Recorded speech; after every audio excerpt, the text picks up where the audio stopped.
I seem to do updates. I'm driving back from my house in New Hampshire. I got a call from my pet sitter yesterday that one of my kitties isn't looking and sounding too well. So I left after wound change at 2 a.m., drove to my house, which is about 3.5, 4 hours, depending on traffic,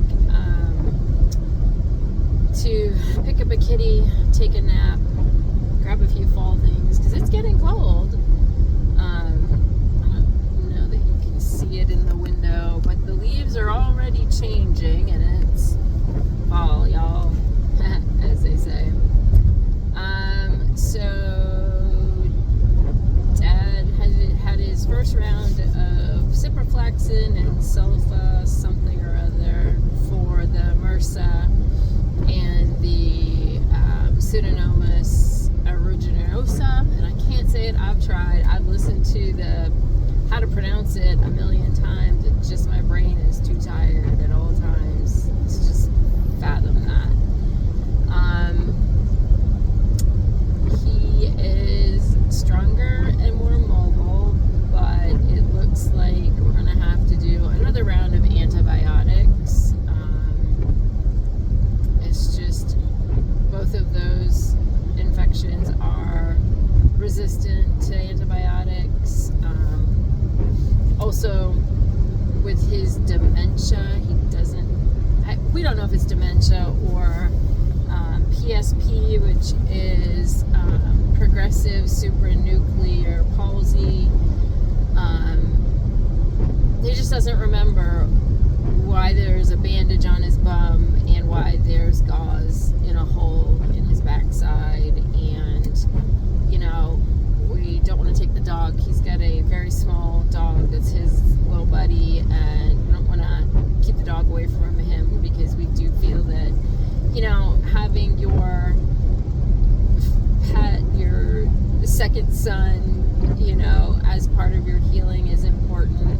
But we fight the battle of, what did the dog roll in Dad's hands? We try to keep as clean as possible, but, pet the dog, go for the irritation in your backside.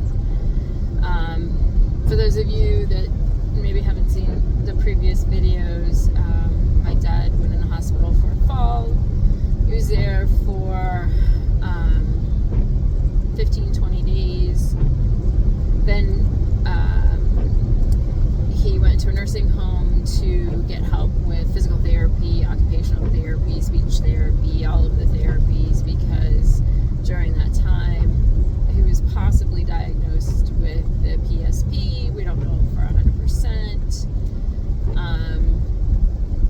We're getting a second opinion, but that won't be until October, which is coming up very quickly, although some days it feels like forever. So went into the rehab, nursing home, whatever you want to call it. He was there for 10 days. Got an emergency phone call that he had a massive pressure sore on his backside. So he went in for surgery the next day, and this is the wound that we are healing. It goes from his anus to up his butt crack. It is it's just under 4 inches by 4 inches, and initially it was the size of a golf ball up into his left cheek, like above the higher cheek, but there's not a whole lot of flesh. I mean, he's an older guy with no bum cheeks, really. Always been that way. The no bum cheeks, not older. So my mom and I have been the primary wound packers. We do have nursing care that comes in twice a week. We have physical therapy that comes in once to twice a week, occupational therapy once a week. They just asked us if we want a CNA to come help, and we were like, oh my gosh, where has that been for the last 6 weeks? Mom and I are exhausted. I've had a pet sitter taking care of my kitties at home. I have one dog and one cat at home. I have my dog, our dog, and one kitty at my parents' house.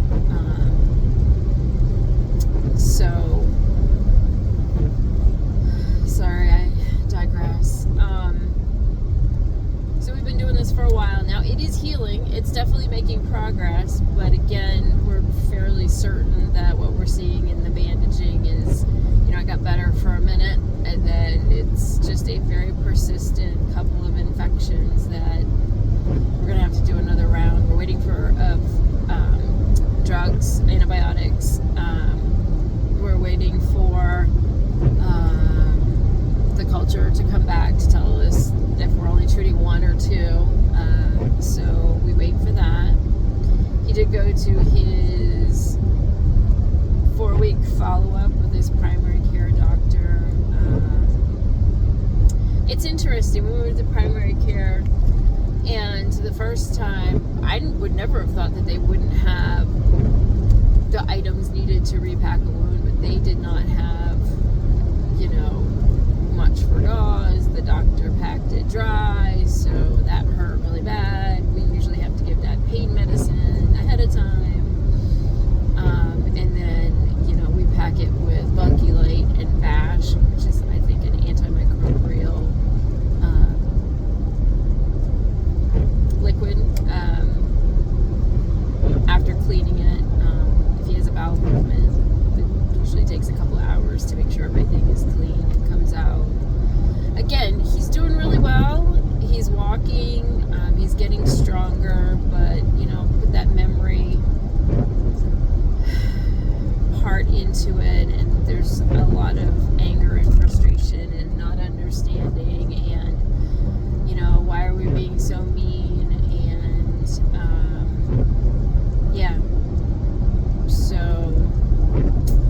trying to make sure that Mom gets enough sleep, because she's only a year younger than he is. She's a champ. I had to take a week. My pet sitter had a vacation, and I had to take 5 days and go take care of my own home and my own kitties, so I winterized. That was last week. And my brother flew in from Alaska to help. But he also got a chance to see, where my dad's really at, mentally and physically, and got to see the wound up close and personal. So I think that was enlightening, but also really difficult. He and my dad are really, really close. I mean, really close. So it's hard on my brother. My sister, she took time off from her one job.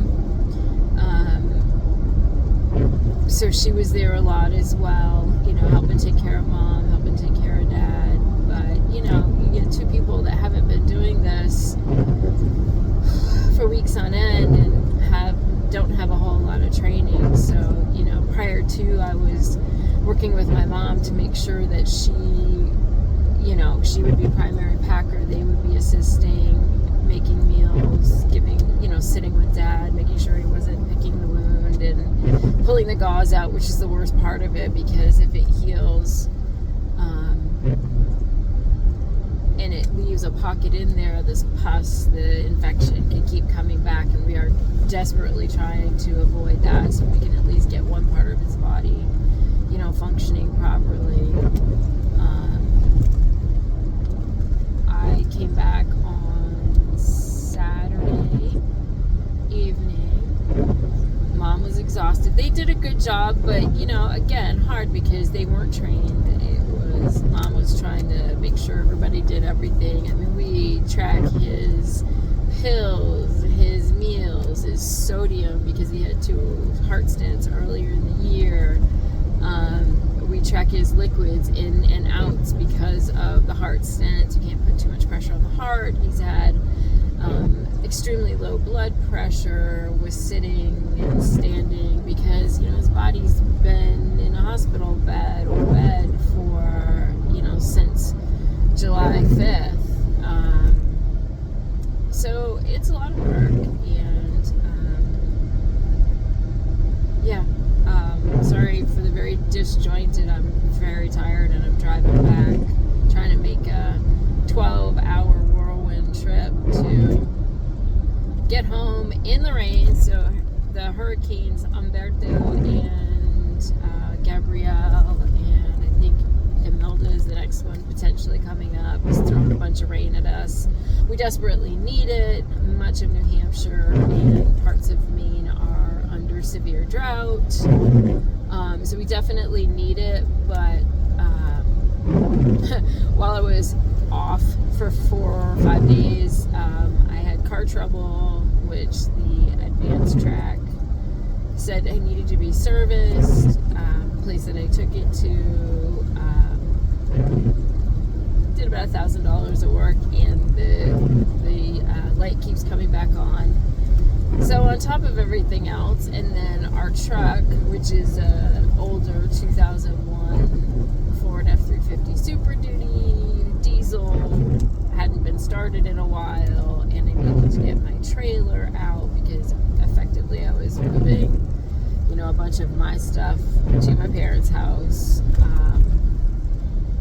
and also we'll use it for storage, because at mid-October I'll need to move my remaining kitties to my parents' house, but we have to build an outdoor shelter for them because it's just not enough space. Not outdoor shelter, they will have heat. It'll be like a tiny cabin for kitties.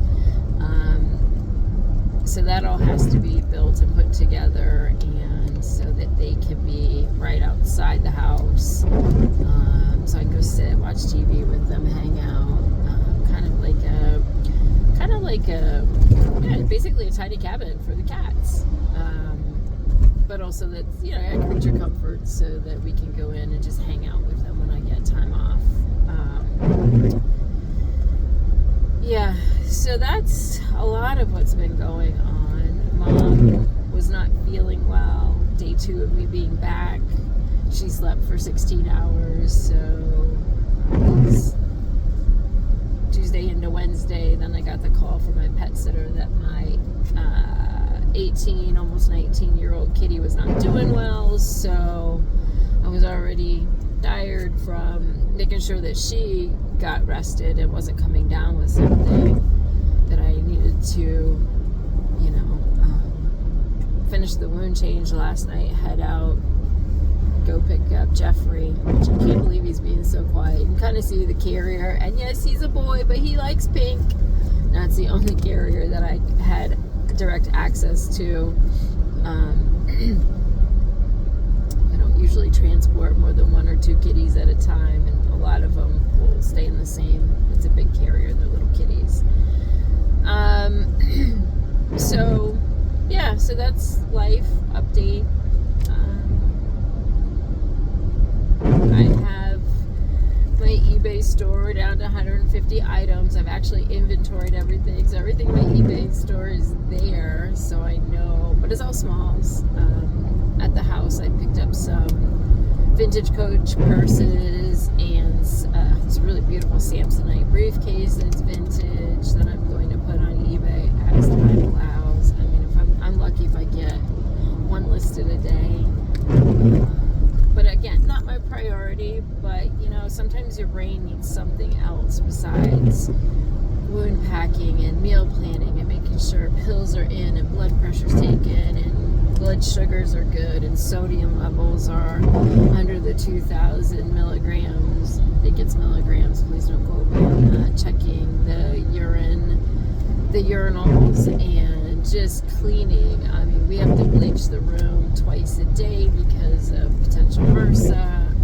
We have to mask and gown up and glove up and just bleach smell everywhere. So honestly, if it's not bleach smell, it's poo smell, and I'm just very sensitive to smells. But again, do what you gotta do. It's family. We are getting some help outside. We got a new nurse who actually did wound care in the ER, and we are super excited to have someone with, direct knowledge and active knowledge of a wound as severe as this in oversight, to protect from, MRSA or anything else coming in from other patients, because a lot of patients don't tell their home health care nurses and folks that visit if they get an infection, and it's kind of where we think it's either cross-contamination, it could have come from the hospital, but we're being super vigilant because we really do want to beat this. It would be horrible to get this wound all taken care of and healed, and then it's an infection that takes him out. That, Mom and I don't go very far. I mean, it's not something that, we believe that we brought back. Because again, we don't leave a lot. I guess it's possible. But again, we're so diligent and so careful, and we just want to get him healed.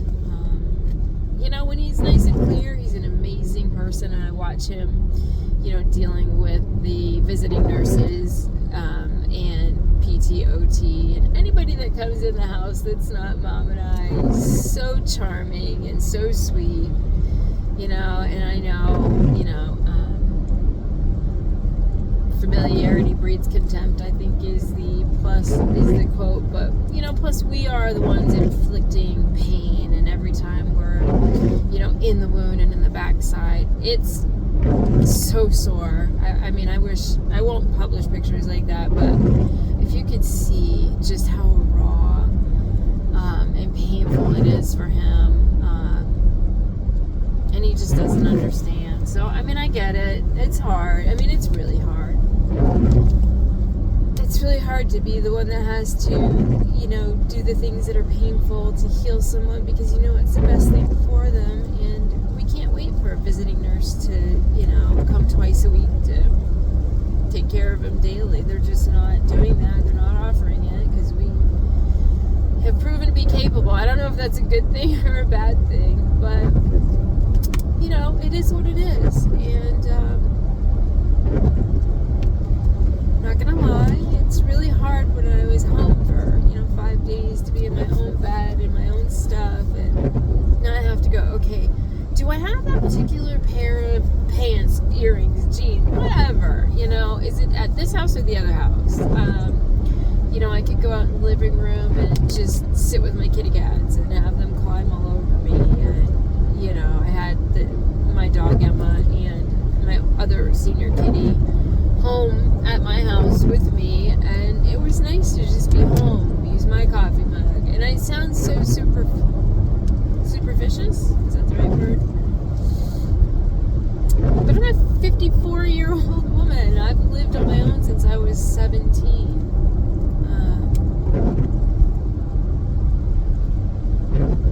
It's hard. You do what you gotta do. And I do love my parents. There's nowhere else I would rather be. I take that back. There's nowhere else I am going to be. So that's the update for now. I will eventually get some inventory stuff out, show you what I did, how I brought it down from my whole basement, unlisted everything, to what I have now. Alright, thanks guys. Thanks for listening, because you know what? It really does help just to talk, even if nobody watches this, just to be able to talk it out. Alright. Thanks for being here. Bye.